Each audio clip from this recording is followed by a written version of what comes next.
Ayan ang ating postnatal room.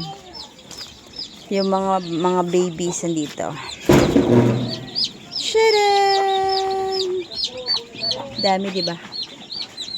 Kasi yung dalawang nanay dyan ay matapang kaya tinanggal.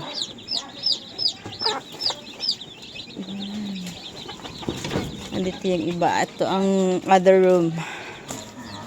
Ito meron ditong may sakit. Kaya nandyan siya. Yung ang inaway. Kaya nandyan. Ayan, kanina lang pa eh. Oh, ayan. Kanina lang.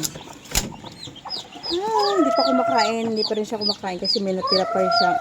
Dalawa pa lang pa yata or isa na lang na egg. Tapang yun. May mga food sila. Naka-ready tubig. Yan.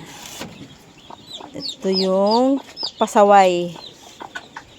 Tulungan ng pasaway. Pasaway ito nang-aaway ito eh. Kasi no, kanina nag-battle din. Yung dugo. Tapang yun. And may food din syempre. Dito. Ito yung may nanay dito kanina pero tinanggal. Meron nga tayo dito may sakit. Ito yung tinuka ng nanay. O yun, kanina mas mahina pa yun siya eh. Ngayon medyo nagre-recover na. Yung isa nga, naka-recover na rin yung ladder. Wala na, okay na. Yan, mga babies yan. Wala silang nanay.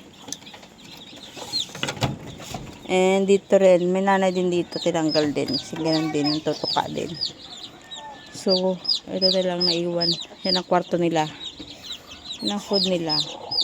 Kaya may talya kasi tinataas siya pag may nanay, nakataas yan. Para hindi nakay-kay-kay.